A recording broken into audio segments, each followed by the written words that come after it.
RocSports. I'm back with another video. As you can tell by the title, this is my official preview and breakdown of the Kambosos and Devin Haney fight. Let's get right into it. So, Devin Haney, George Kambosos.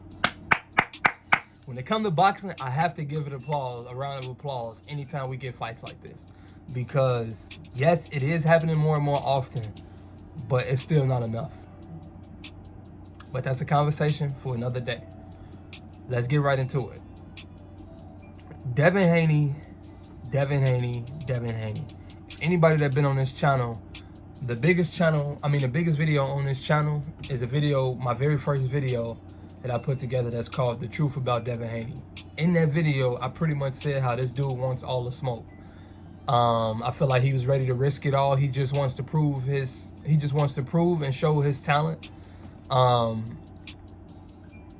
It's not much that he doesn't agree to. It's not one fighter in his weight class that you can say that he did not want to fight. But there's nobody else that called out Devin Haney. Nobody that's relevant that called out Devin Haney. Yet he has called out everybody, and everybody has given every excuse in the book not to fight him, including Kambosos. So we here now though. George Kambosos became a star overnight, similar to Isaac Cruz without even winning. But Kambosos beat Teofimo Lopez. I gave him all the credit in the world. I thought he looked good.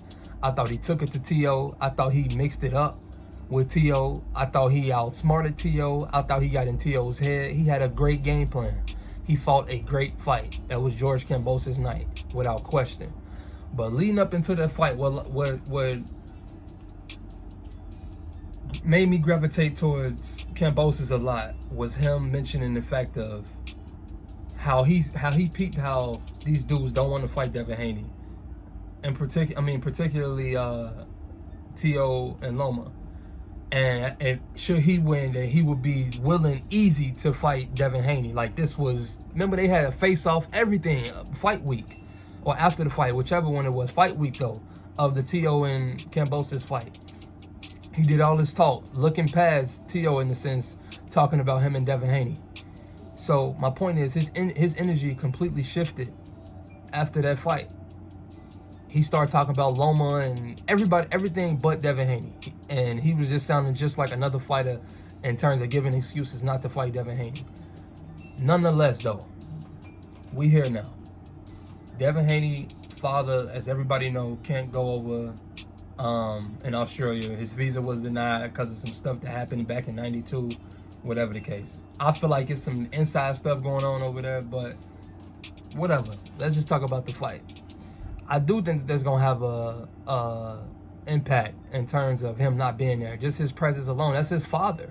You know what I mean? Anybody that knows Devin Haney knows that him and his father, most of the time when you see him, any one of them, you're going to see the other. You know what I mean? Especially at fights, let alone his own fights.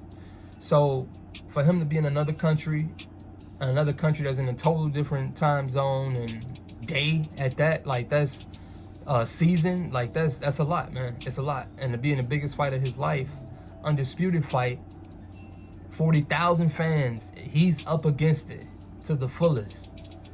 But he's also different. He's not just another fighter. I truly believe that it's a couple of fighters that's just special, has a chance, that just has greatness written all over them, and it's just for them to fulfill it. Boots Ennis, Tank Davis, Shakur Stevenson, Devin Haney. It's a couple others, but those are the main four in terms of young fighters. So we have to factor that in. He's being trained by Zab Judah's father. But Devin Haney has always switched trainers a lot. In this fight particular though, I feel like Kambosos is just so out of character. I don't know him much. I don't. Only from the Teo fight and the Mickey Bay fight. And the Lee Selby fight. But all of this about Devin Haney being gangster and all, like, what is all of this? And calling him a rat? Like, he just saying anything. Kambosos, that is. I don't understand what he's doing. I don't know if this is him trying to get in Devin's head. Whatever it is, I feel like it's clown shit, honestly. because you saying stuff that's not even factual. Home field advantage is the biggest X factor component, whatever, to this fight for me, because I think that's everything. We talking just strictly attributes and styles, all that skills.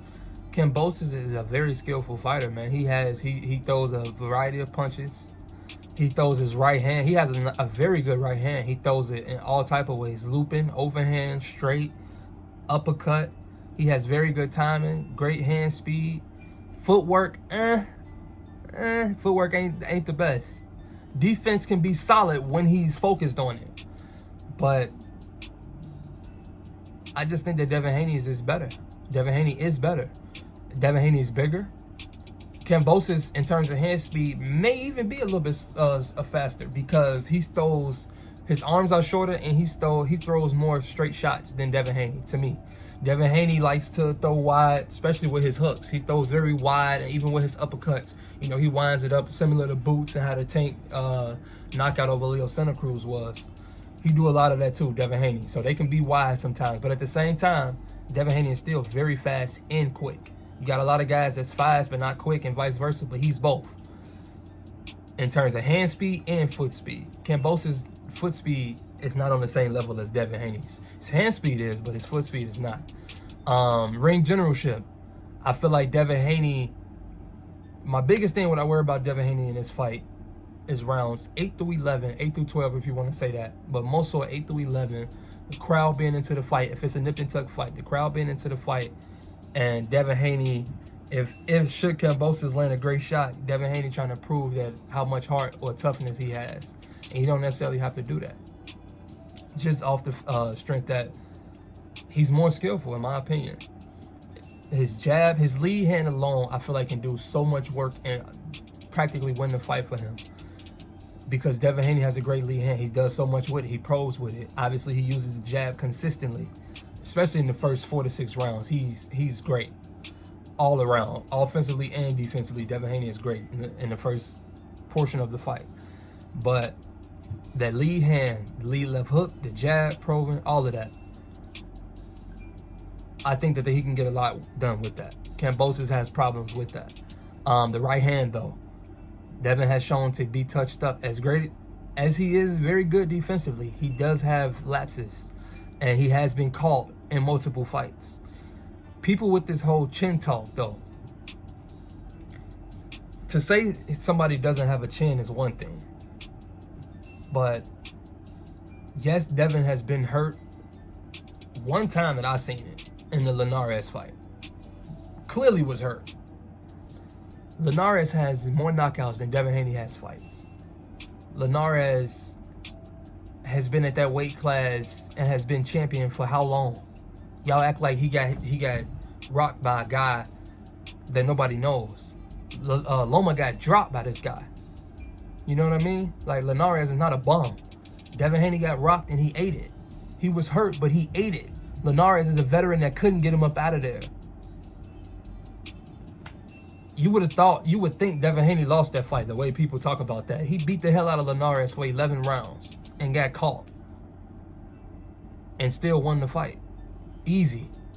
And was fine after the fight. Did y'all not see Linares' face after the fight? Yes, he didn't drop Gamboa. Did y'all not see Gamboa after the fight? Did y'all not watch the fight? All of these dudes, but y'all gonna keep thinking that Devin Haney ain't got no power. Who have you seen walk him down? Jojo Diaz caught him, yes, but he didn't hurt him. He stunned him, might have woke him up, rocked him, but he didn't hurt him. And he got his ass whooped too. Jojo Diaz is an Olympian. He's not a bum. Yes, he's a smaller fighter, but so what? Y'all act like Kambosos is a killer. Like, he's just running through. Look at his past couple fights. And his 3 biggest fights, Selby, Mickey Bay, and Kambosos, they all been split decisions. All of them. Yes, he knocked down Mickey Bay. Yes, he knocked down Teofimo. But what else? Show me something in terms of killer. Where's the killer in Kambosos that everybody's trying to put out there? Devin Haney, I feel like he already had an edge in his fight, but everything that Kambosos is doing, I feel like he's making it worse for himself. I really feel like now that Devin Haney is going to beat the shit out of Kambosos. Excuse my language, but I really feel like he's going to beat the mess out of Kambosos. I will be the first to come over here and say, I was wrong. But I'm riding with Devin on this one. I'm riding with Devin for sure.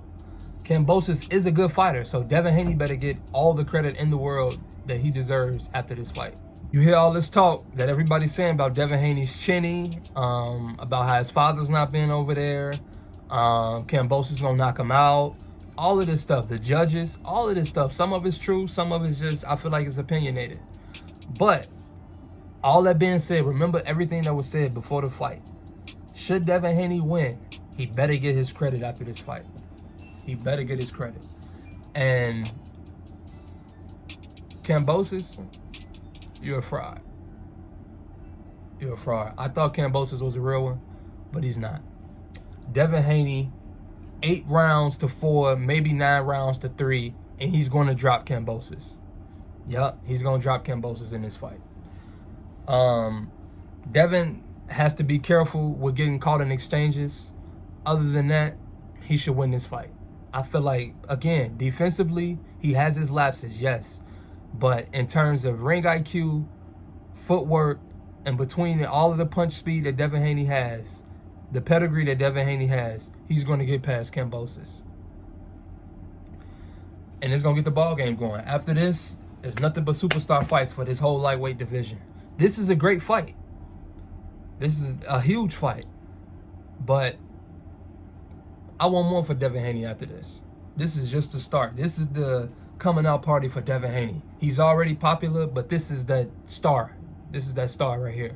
This is that crossover fight, and he should get his respect amongst his peers, especially amongst his weight division peers, after this fight. He should have been had it, but this is the fight. RocSports, I'm checking out. Devin Haney, let's go. All of my boxing, NFL, and NBA fans, like, share, and subscribe, man. Keep coming back. I'm going to be dropping more content.